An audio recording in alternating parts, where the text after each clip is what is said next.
Hi, I'm Seth Rotenberger, and today I'm going to show you how to use the topology optimization feature in NX. Topology optimization is a fast and easy way to maximize the performance of a part with a set of applied constraints. Let's take a look at the process. In the graphics window, you can see I already have loaded several bodies into NX. I'm going to use these as my part and constraints. I'm going to start by entering the topology optimization function and create a study. We have the option of selecting the coarse to fine resolution of the study.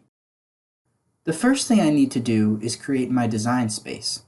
Design space is the volume within the material layout. Aluminum is a good choice for the material in this application. The optimization constraint is where I can impose functional requirements of the optimal design. In this case, I want to set the maximum mass limit, and I put that at 1 kilogram. Next, I need to select the areas of the model I want to stay in or leave out. These holes need to be shelled so that the holes themselves are removed, but the area around it remains.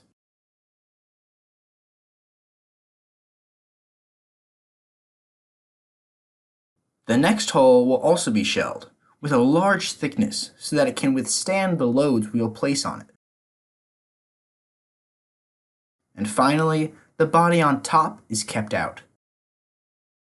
Shape constraints can be added to the optimization to influence the size, shape, and topology of the optimal design. It can also be used to comply with manufacturing, geometric, and aesthetic requirements. To ensure the model is symmetric, I'm going to apply planar symmetry. I'd also like to set a limit for the minimum thickness allowed in the model. Using the minimum member size, I can set this to 10 millimeters. Moving on to the analysis constraints, the 4 bolt holes need to be pinned for the simulation to work properly.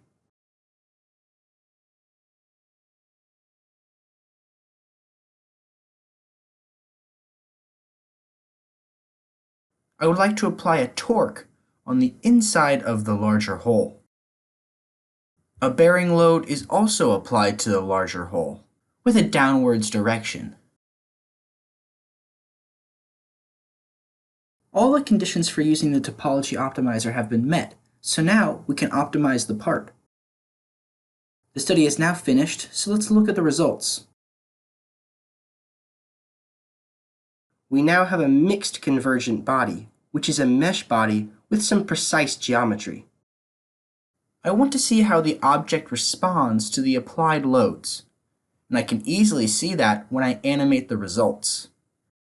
The largest amount of displacement is located at the largest hole, and the value is quite small for the model. I would also like to see the stress placed on the model, which I can easily switch between.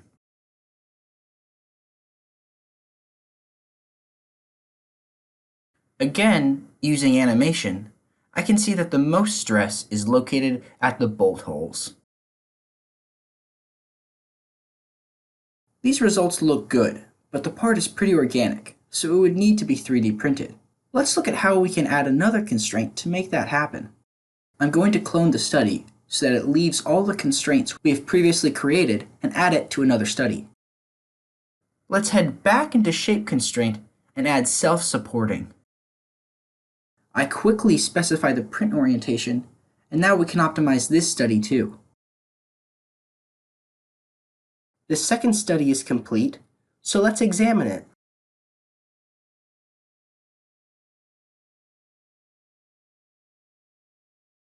This new design would be much easier to 3D print, and it has a very similar displacement as study 1.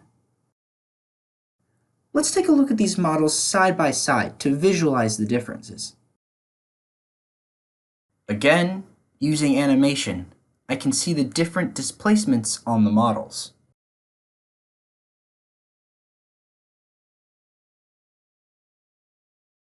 The stress values also look very similar. Just to recap what you have seen, we have used the topology optimization feature on several bodies in NX. You saw me create a study with variable speed versus accuracy and make a design space while selecting a material. You then saw me set a mass limit and use construction bodies to keep in and out bodies. I then added symmetry to the part and made a minimum thickness. You saw me pin the bolt holes and add a force and torque to the larger hole.